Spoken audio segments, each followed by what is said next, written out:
На новогодних каникулах природа радовала нас ясными и морозными днями. Все это время я не выпускала из рук фотоаппарат. Так было вокруг красиво. На протяжении нескольких дней хрустальная изморозь покрывала все вокруг. Деревья, сухие травинки, столбы, провода, заборы и крыши домов. А рассветы каждый день разные и каждый день прекрасные.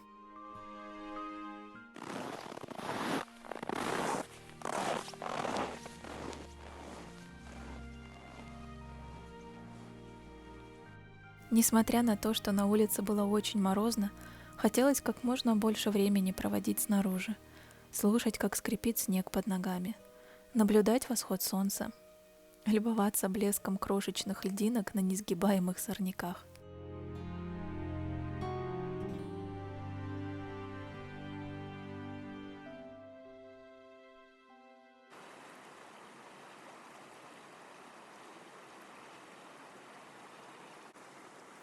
Наша река к Новому году почти полностью освободилась ото льда, что неудивительно. В первый день года температура на улице приближалась к +5, поэтому морозы река встретила в таком распахнутом и полуобнаженном виде. Возмущенно она поднимала клубы пара, но продолжала бороться и пока не торопилась полностью замерзать.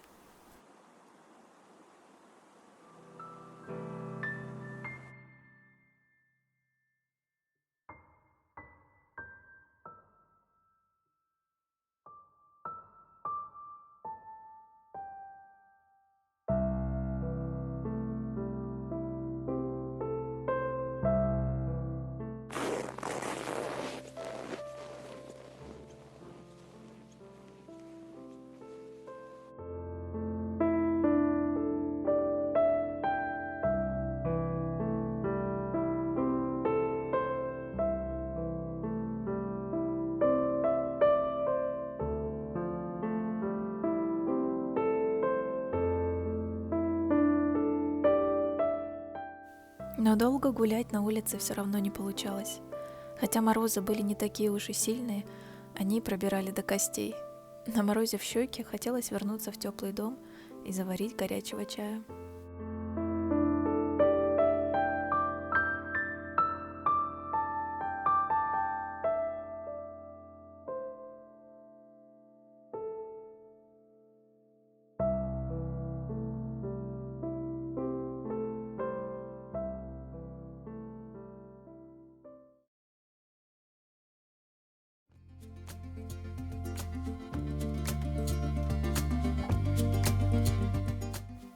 На Рождество мы отправились в небольшое путешествие.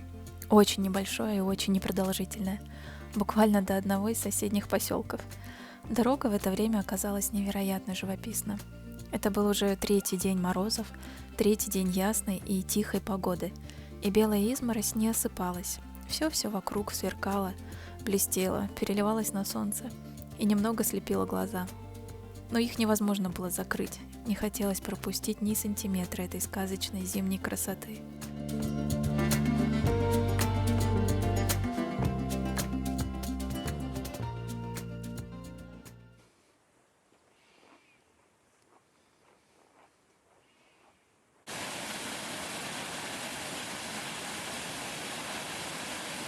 В поселке Ивановском мы уже были, конечно, не раз, но этот искусственный водопад на речке Хревице я особенно хотела увидеть во время сильных морозов.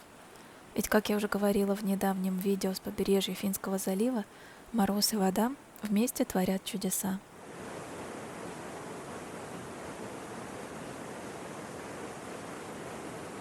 Эта 14-метровая плотина считается самой высокой в Ленинградской области.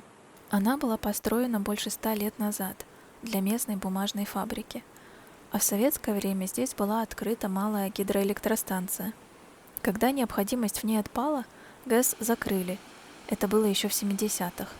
Но сейчас она снова работает. Правда, поставляет энергию не в поселок, а на местный рыбзавод, который расположен ниже по течению реки.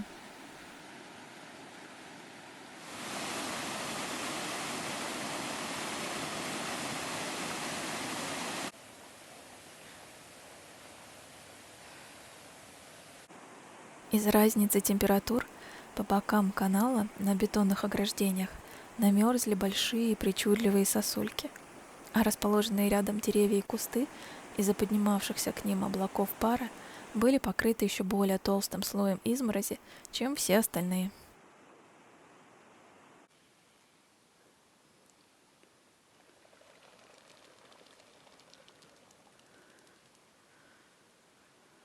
Хревица впадает в Лугу, и от поселка Ивановского совсем недалеко до нее.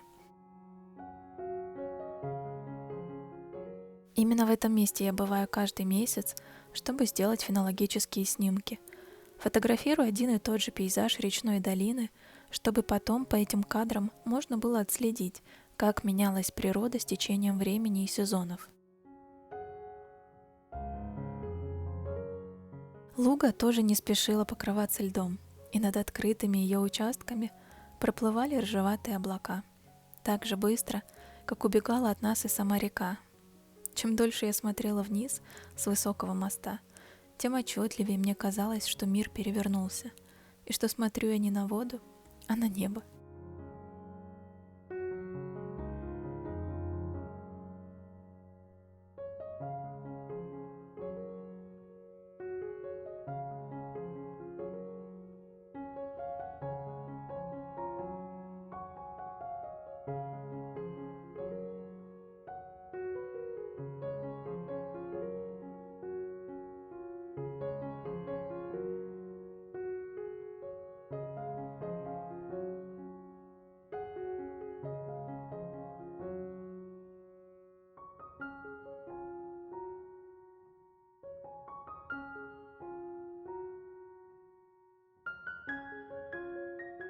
Ночь с 7 на 8 января была пока что самой холодной. День начался с кислотно-розового рассвета, последнего на данный момент. Как только солнце выбралось из-за горизонта, его сразу же проглотили облака, и зимняя сказка закончилась. На смену ей снова пришла оттепель.